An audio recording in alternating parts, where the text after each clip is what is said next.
The sheriff picked a fight in a diner, unaware the man was a Navy SEAL. The bell above the diner door chimed softly as the man stepped inside, bringing with him the sharp bite of cold air and the faint smell of rain-soaked asphalt. It was just past noon, the kind of hour when the diner was half full, truckers hunched over coffee, a young couple whispering in the corner booth, and a few locals lingering longer than necessary, avoiding whatever waited for them outside. The man paused just long enough to take it all in. No rush, no scanning like a nervous civilian, just a calm, measured presence that didn't beg for attention, but somehow commanded it anyway. He wore a faded brown jacket, sleeves frayed at the cuffs, jeans worn thin at the knees, boots scuffed and old. His hair was cut short, military short, though no one there seemed to notice. His face carried lines that didn't come from age alone, lines earned, not inherited. He slid into a booth near the window, back to the wall without thinking about it. Habit, the kind you don't unlearn. The waitress appeared with a coffee pot before he even asked.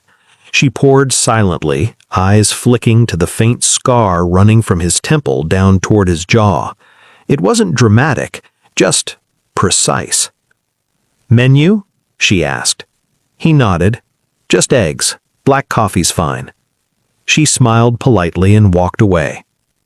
Across the diner, the door slammed open again, louder this time. Conversation dipped, chairs scraped. The sheriff entered like he owned the building. Big man, broad shoulders straining against a tan uniform shirt, badge catching the light as he moved. His duty belt creaked with every step, gun resting heavy on his hip like a reminder rather than a tool. The kind of man used to rooms adjusting themselves around him. Two deputies followed, laughing about something that didn't seem funny to anyone else. The sheriff's eyes swept the diner and stopped, lingering, on the man by the window. Something about him didn't sit right. The sheriff tilted his head slightly, studying the way the man sat. Too straight, too still. No phone, no fidgeting, eyes calm but alert, tracking reflections in the glass more than the room itself. He smirked. "Well, I'll be damned," the sheriff said loudly, making sure the entire diner heard him. "Looks like we got ourselves a drifter."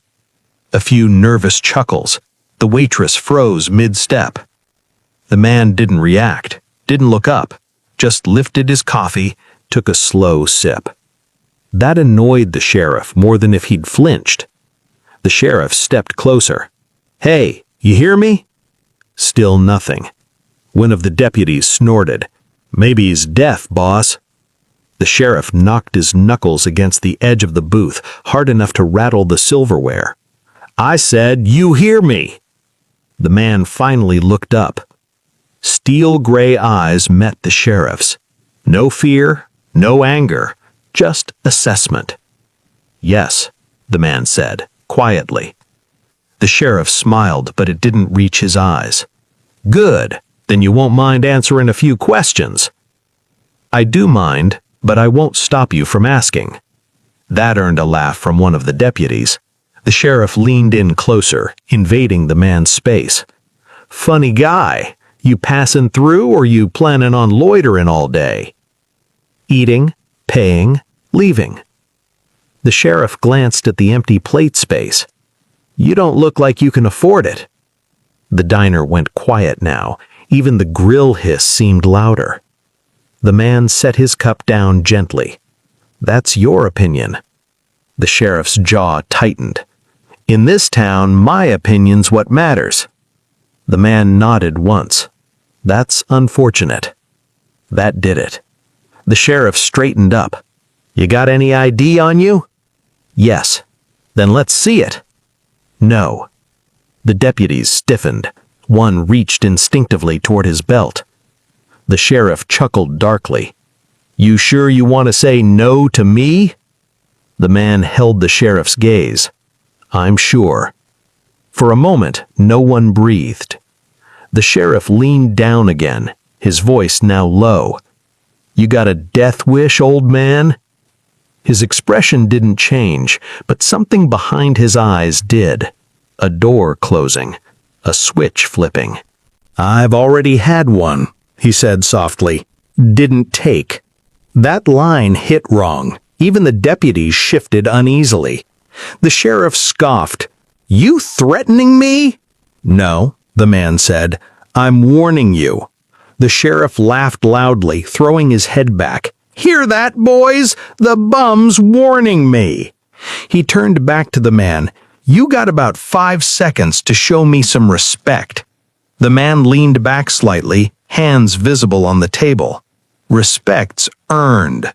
The sheriff's hand moved. Not fast, not yet, but the man saw it. The twitch, the weight shift, the tell. The world slowed. The man's mind went somewhere else, somewhere dusty and loud and burning. A compound wall at dawn, breathing through a mouthpiece, the hum of rotors overhead, a voice in his ear counting down. He came back just as the sheriff grabbed his jacket. That was the mistake. The man moved, not violently, not wildly, precisely. The sheriff's wrist twisted, pressure applied at a point no civilian knew. The grip broke instantly.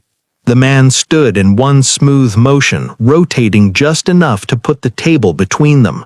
The sheriff stumbled back, shocked more than hurt. The diner erupted in gasps. "What the hell?" the sheriff barked. The man raised one finger. "Stop." The deputies drew their weapons halfway before realizing they couldn't get a clean line. The man didn't flinch. "You don't want this," he said. The sheriff's face flushed red. "You just assaulted an officer." "No," the man corrected. "I defended myself from one." The sheriff lunged. That was the second mistake. The man sidestepped, hooked the sheriff's arm, and used his momentum against him. The big man hit the floor hard, air exploding from his lungs. The entire diner froze. The man stepped back immediately, hands raised. "I'm done." The sheriff groaned, trying to get up. Then a voice came from the door. "Sheriff!" Every head turned. A man in a dark suit stood there, reins still clinging to his shoulders. Behind him, 2 uniformed military police officers. The sheriff looked up, confused. "Who the hell are you?" The man in the suit stepped forward, eyes locked on the man by the booth. "Sir," he said respectfully, "we've been looking for you." The diner went silent. The sheriff frowned. "You know this guy?" The suited man didn't take his eyes off the seal. "Yes, very well." The man exhaled slowly. "Was hoping to finish lunch first." The suited man nodded. Orders changed. One of the MPs swallowed hard. "Sheriff, you might want to stand down." The sheriff pushed himself up, rage flickering. "This man assaulted me." The suited man finally looked at the sheriff. "That man is a retired Navy SEAL, 24 years active duty, multiple classified operations, and the last person you want to put your hands on." The room felt smaller. The sheriff's mouth opened, closed. The man picked up his jacket calmly. "I warned you." The suited man turned to the room. "Ladies and gentlemen, thank you for your patience." The man paused at the door, glancing back once. "You should choose your fights better." Then he was gone. If you stayed till the end, you already know. Never judge the quiet man in the corner. This is History Time, where untold stories finally get heard.